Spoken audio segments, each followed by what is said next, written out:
अब आपके समक्ष आ रहे हैं महाबाहु, पवन के वेग से गदा चलाने में निपुण विकोदर भीम।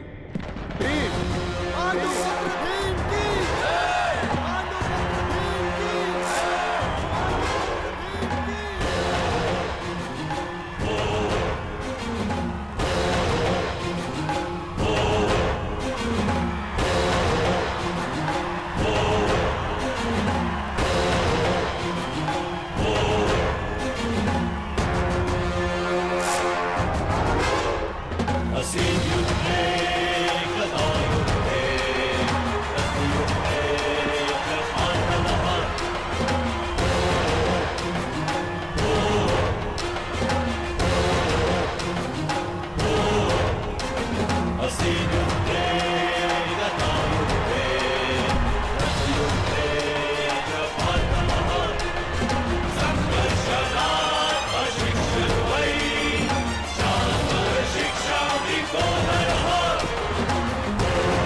कुंती, ये गर्जना कैसी? पुत्र भीम ने दुर्योधन की बनाई दरार को अपने बल से भर दिया है।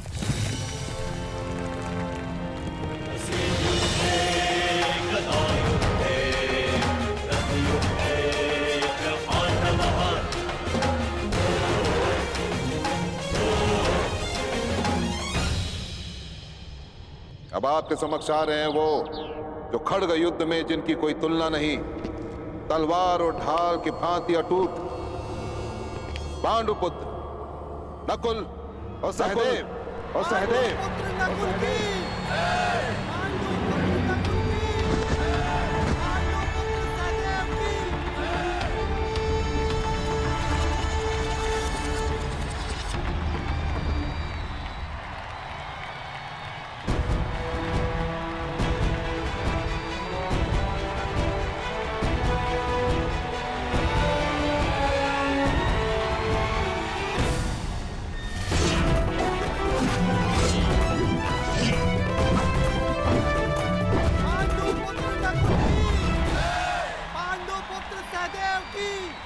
और अंत में हस्तिनापुर वासी स्वागत करें उस योद्धा का जिसके धनुष्य के प्रत्यंचा में मेघों की गर्जन है,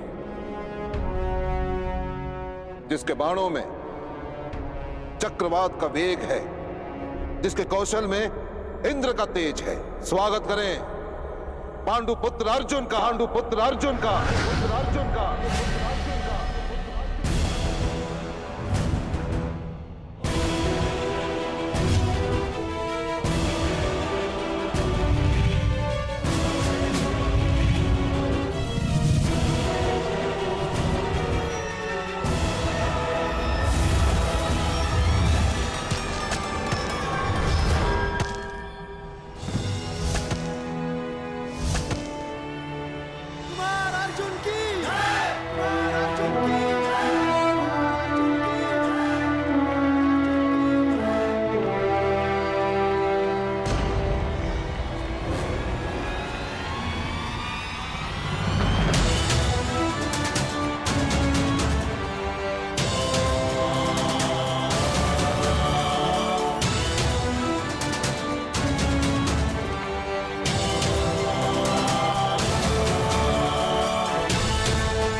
दूसरा दर्शन प्रारंभ हो गया है पिताश्री। अपने पुत्र को जाने की आज्ञा दीजिए। अपने पुत्र को जाने की आज्ञा दे देता ही हजरत, परंतु अपने कुल की सीमा भूल चुके एक मूर्ख को आज्ञा नहीं दूंगा। अब भी समय है कर्ण, क्षत्रियों के साथ अपनी तुलना करना बंद कर दो। जिनके बीच हम बैठ नहीं सकते उन्हें ललकारने का स्वप्न देखना बंद कर दो। यदि तुम वहां पर गए और कुछ कर बैठे तो क्या अनर्थ होगा, उसकी कल्पना तक नहीं कर सकते तुम।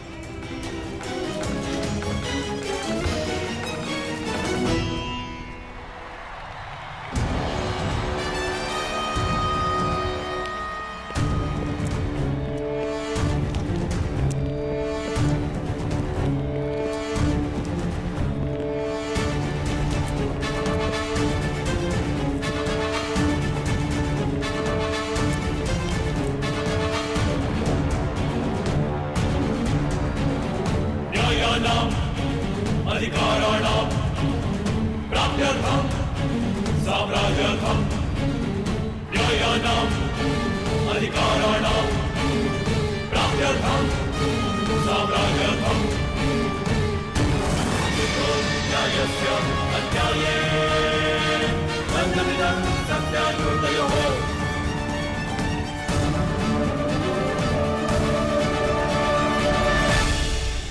कुंती, सभी राजकुमार रंगभूमि में प्रवेश कर चुके हैं, तो अब द्वंद्व प्रारंभ होगा ना? परंतु मैं इस विषय में ज्येष्ठ पिताश्री के मत का समर्थन करती हूँ। भाइयों में द्वंद्व नहीं होना चाहिए दीदी। द्वंद्व भाइयों में नहीं, सिंहासन के उत्तराधिकारियों में होगा कुंती। और ये आवश्यक भी है, क्योंकि हस्तिनापुर का अधिकार है कि उसे सबसे बलशाली युवराज मिले। युवराज होने वाला राजा होता है गांधारी दीदी। उसे बलशाली होने के साथ साथ न्यायप्रिय, धर्मवान और शांत भी होना चाहिए। अब इसका निर्णय तो द्वंद्व करेगा, हमारी बातें नहीं।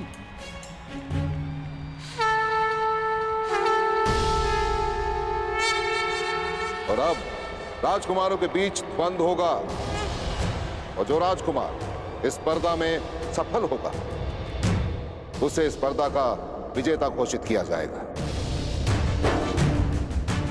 और यह द्वंद्व किस किस के मध्य होगा, इसका चयन पासों के आधार पर होगा।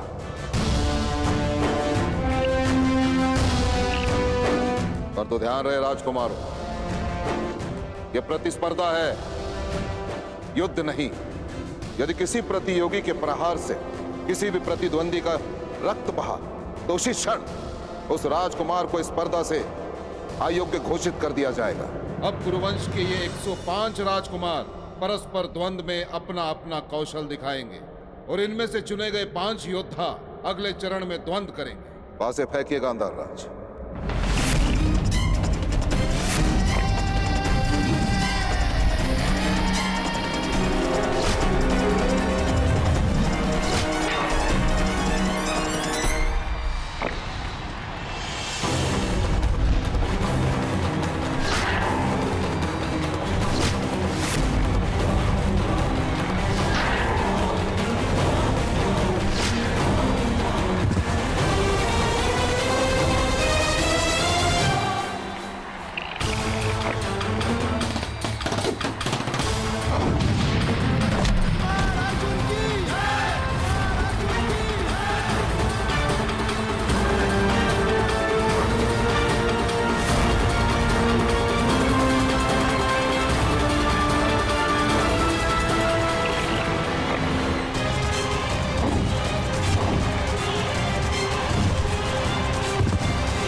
ये एक मैत्रीपूर्ण स्पर्धा है।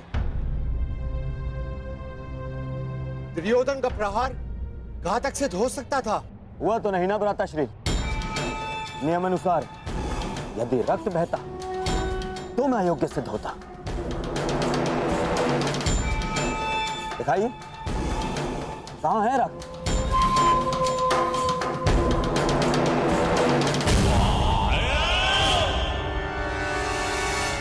रंगभूमि में केवल 5 योद्धा शेष हैं।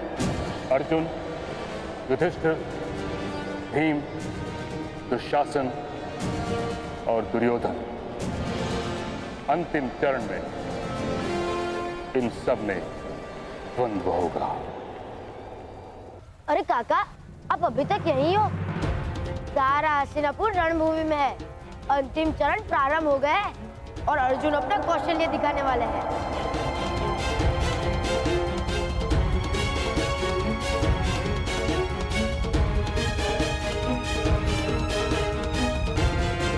हम कहीं नहीं गए।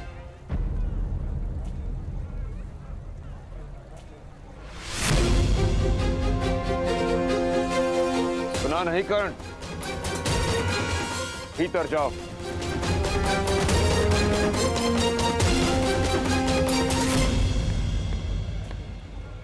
इसे अपना भाग्य स्वयं चुनने दीजिए। राधा, पुत्र मुंह में इतनी अंधी हो गई हो कि अपने पुत्र के प्राण का मोह नहीं बचा। उसे रोकने के स्थान पर उसे उकसा रही हो तुम। जिस न्याय के लिए इसने प्रशिक्षण लिया उसे पानी, उसे जाने दीजिए आर्य। कोई कहीं नहीं जाएगा। भीतर चलो।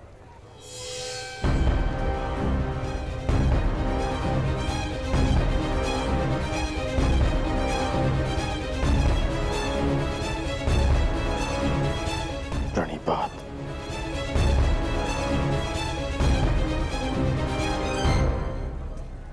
यदि जाना ही था तो आज्ञा लेने का ढोंग क्यों किया?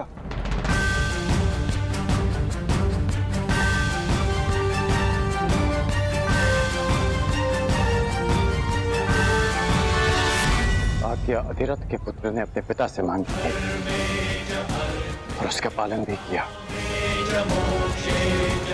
और जा परशुराम का शिष्य रहा, उनको दिया वचन पूरा करने की वो हार नहीं मानेगा।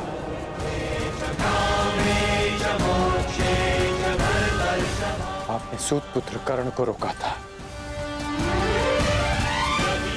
परंतु परशुराम शिष्य राधेय को आज्ञा मिल चुकी है।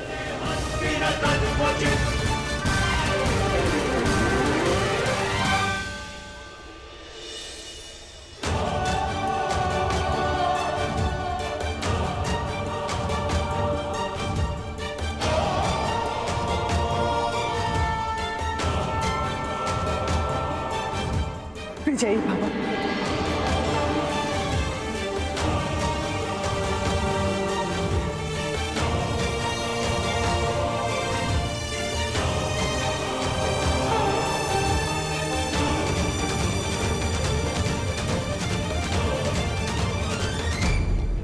शेष बचे 5 राजकुमारों के बीच अंतिम चरण का युद्ध होगा।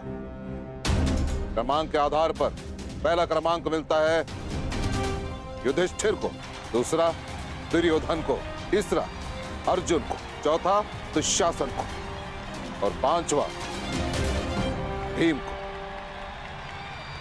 पासे फेंकिए गांधार राज।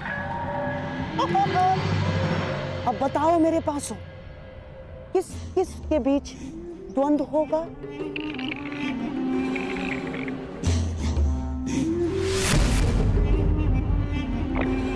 क्रमांक 2 यानी राजकुमार दुर्योधन।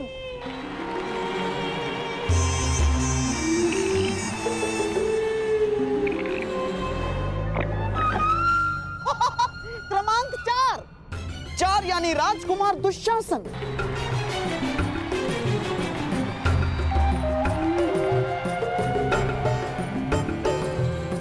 ये लीजिए आचार्य। आचार्य, हो गया अंतिम चरण के पहले द्वंद्व का चयन। राजकुमार दुशासन के साथ राजकुमार दुर्योधन की स्पर्धा होगी। ये पासे भेदभाव नहीं करते, ये भाई भाई का अंतर नहीं जानते आचार्य। द्वंद्व प्रारंभ हो। राजकुमार दुर्योधन की राजकुमार दुर्योधन की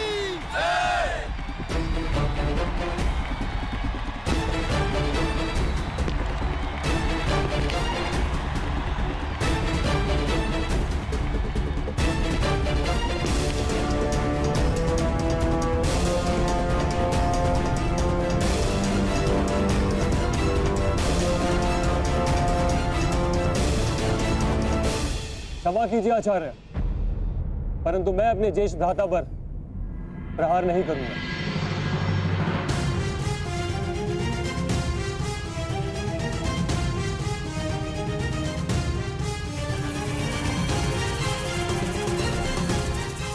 मैं दुशासन अपनी हार स्वीकार करता हूं।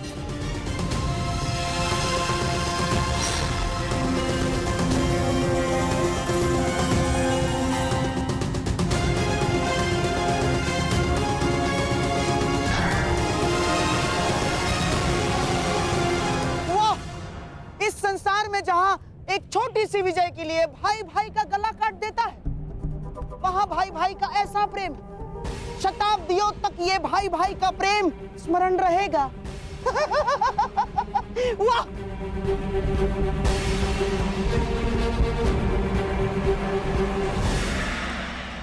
अरे देखो देखो, ये तो वही योद्धा है जो हमें कल मिला था। मुझे छोटा मित्र कहता है। इसने कल आकाश में इतना ऊंचा बाण चलाया, इतना ऊंचा बाण चलाया कि हम देख ही नहीं पाए। ये अवश्य स्पर्धा में भाग लेगा। मित्र, आप अवश्य विजय होंगे। वचन दीजिए हमें, आप विजय होंगे। इससे वचन पूर्ति की आशा मत करो बालक, क्योंकि अपने दिए वचन भूल जाने का रोग है इसे।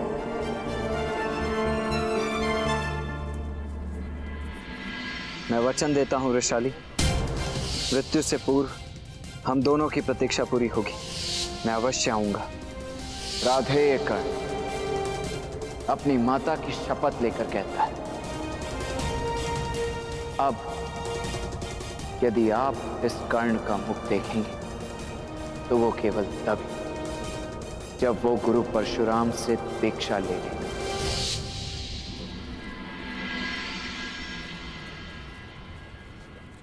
मुझे अपने सारे वचन स्मरण है, जो पूरे कर पाया वो भी, जो अभी पूरे करने हैं वो भी स्मरण है। माटी से सना मेरी मित्र का वो मैला हाथ जो उसने मुझे नहीं सौंपा, स्वयं मेरे लिए। मैं कर्ण के लिए बंधन नहीं बन सकती, उसके जीवन का सबसे बड़ा दुख नहीं बन सकती मैं। मुझे क्षमा कर दीजिएगा माता।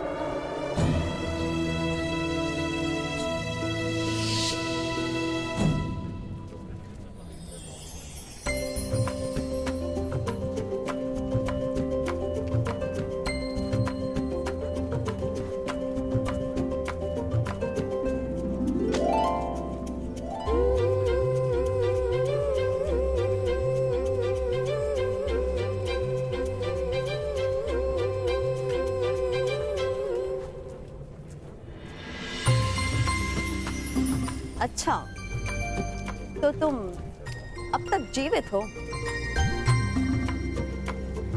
प्रत्यक्ष को प्रमाण की आवश्यकता नहीं। तो अपने वचन के अनुसार अब तुम संसार के सर्वश्रेष्ठ धनुर्धर हो। बताओ, प्रमाण कैसे दूं? प्रमाण देने का केवल एक ही उपाय है, एक ही स्थान है, ये तुम्हारे समक्ष।